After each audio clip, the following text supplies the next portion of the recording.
Morning and welcome to another Praise in the Morning, a devotion on Psalm 18 today. It's Good Friday morning, and I'm going to read the start of this psalm. I'm not going to read all of it because it's 50 verses long, so it's worth you reading it yourself and having to think about it and about the things that it's saying in this short video as we kind of contemplate some of the things that God speaks to us through these words.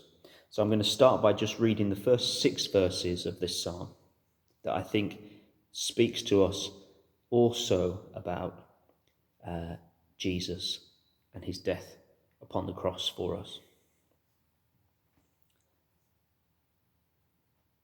I love you, O Lord, my strength.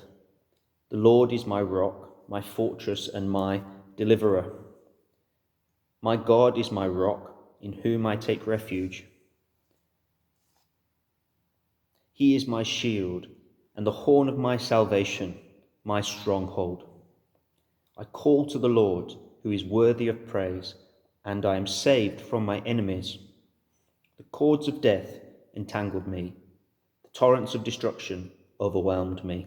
The cords of the grave coiled around me. The snares of death confronted me. In my distress, I called to the Lord. I cried to my God for help. From his temple he heard my voice. My cry came before him into his ears. Thinking about this psalm on Good Friday resonates deeply with the words of this psalm. David's personal love and devotion to the Lord cried out. The continuation of the call, as it were, to find peace and refuge in God is continued in this psalm. It says it there in verse 2, God my rock in whom I take refuge. It talks later in verse 30 that God, he is a shield for all who would take refuge in him. He talks about God being his ways perfect and the words of God flawless, perfect word. But the devotion of David here, the cry, and this picture of his call to God for deliverance.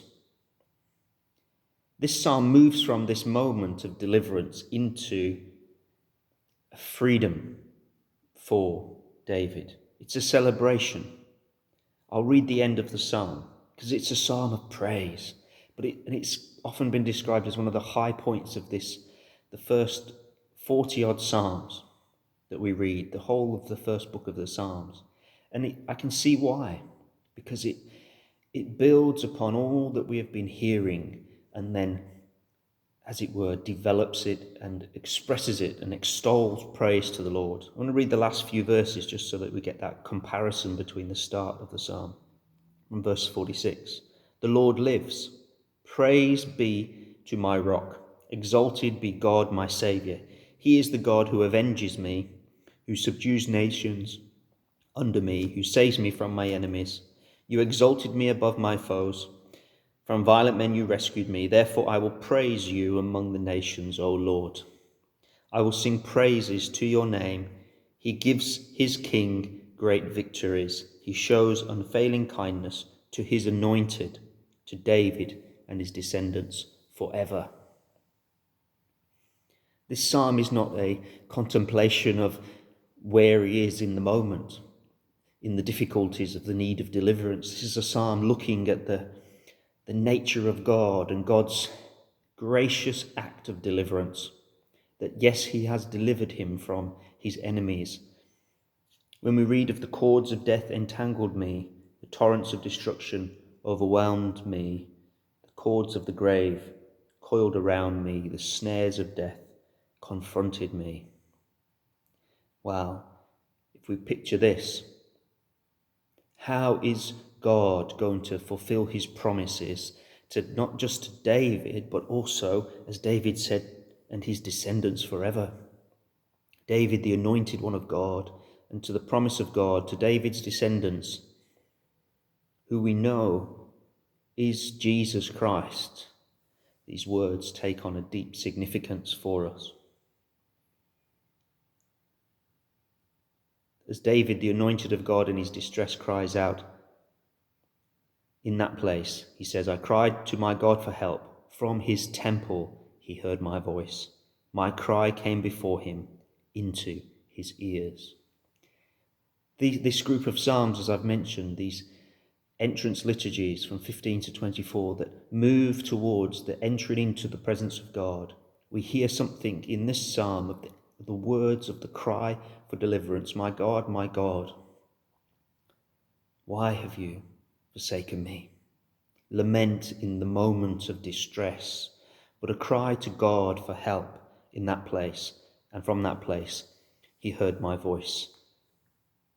It resonated into the very ears of God, and he acted.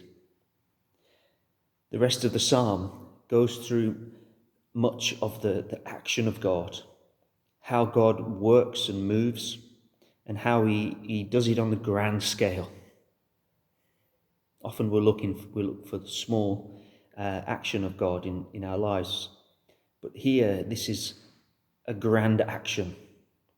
He's moving from taking the people, David, from a place of distress, the nation of Israel from slavery and into liberty. He's moving from, as it were, that land of Egypt, from wilderness experience, David and his wilderness experience as when he's running away from Saul, into a spacious place where God is able to free. We come into something of the heavenly drama of the nature of what God is doing through his anointed. And not just through David, but through Christ that is coming.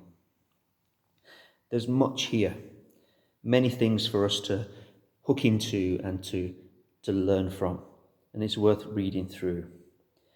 He goes from that narrow place of distress and the confrontation of death around in him into verse 19, where he brought me out into a spacious place.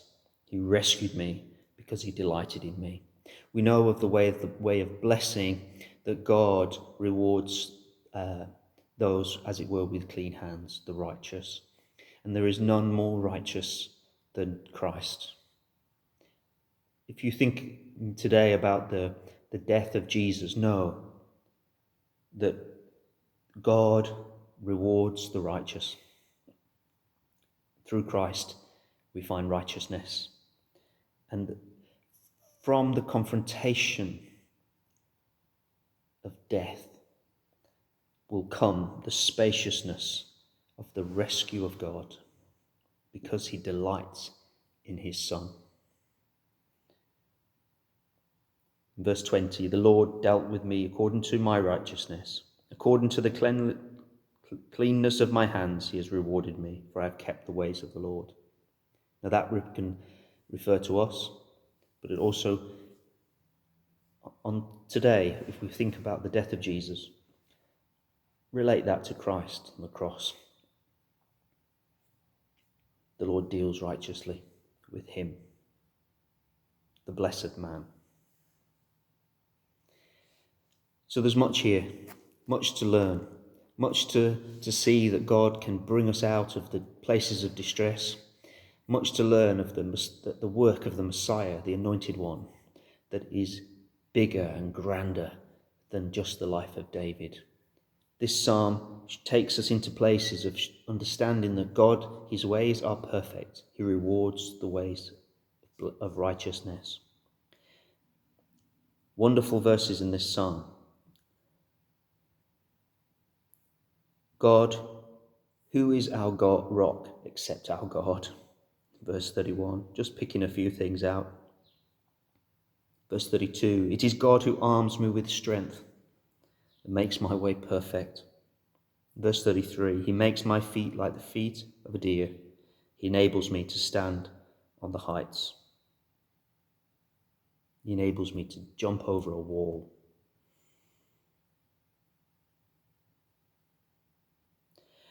Wonderful things. Too much to continue on. And this is just supposed to be a short devotion to turn our hearts to Christ from the Word and to help you to explore the message that God has put in these Psalms. So see that the life of David, a devotion to God, a greater hope, and know that God shows his unfailing kindness to his anointed, to David and his descendants forever. And through Christ, we partake of the promise of God. Amen.